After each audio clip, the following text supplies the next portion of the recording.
Sheikh, my question is regarding the masjid. How some of the masjids, they have barrierless setting.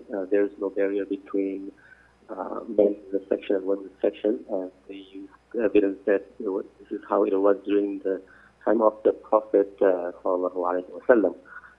So, however, these things, as we know, the men, we are lacking very much when it comes to lowering the gaze, and also women do not do a proper covering. Many actually, in fact, wear makeup in the masjid as well. So my question is this barrierless setting really feasible or applicable in this time and date? وفيكم بارك الله. Your line was not very clear, but I think if I understood your question correctly, it was talking about the partition between the men and the women's area in the masjid. And as we know, at the time of the Prophet ﷺ, they prayed in the same hall, in the same masjid. And they did not have any partition to separate or segregate them from one another.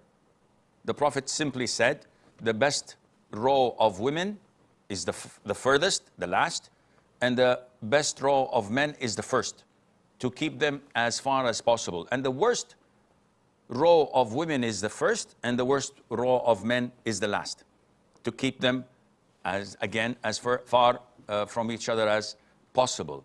Nowadays, people are divided. Some say, no, we have to confine women to a room, or at least put a partition to segregate them so that men would not look at them. And the women usually complain and say, we can't see the men when they're praying, and sometimes the microphones get disconnected and we lose track of following the imam. And each have their own evidences. Me personally, I'm fine with both. And to claim that women come inappropriately dressed and men don't lower the gaze, that wouldn't change the ruling of Islam. Because I could go even more extreme by saying, oh, if this is the case, then we should ban women from coming to the masjid. As it's in many places in India, for example, they don't have any prayer room for, or prayer section for women.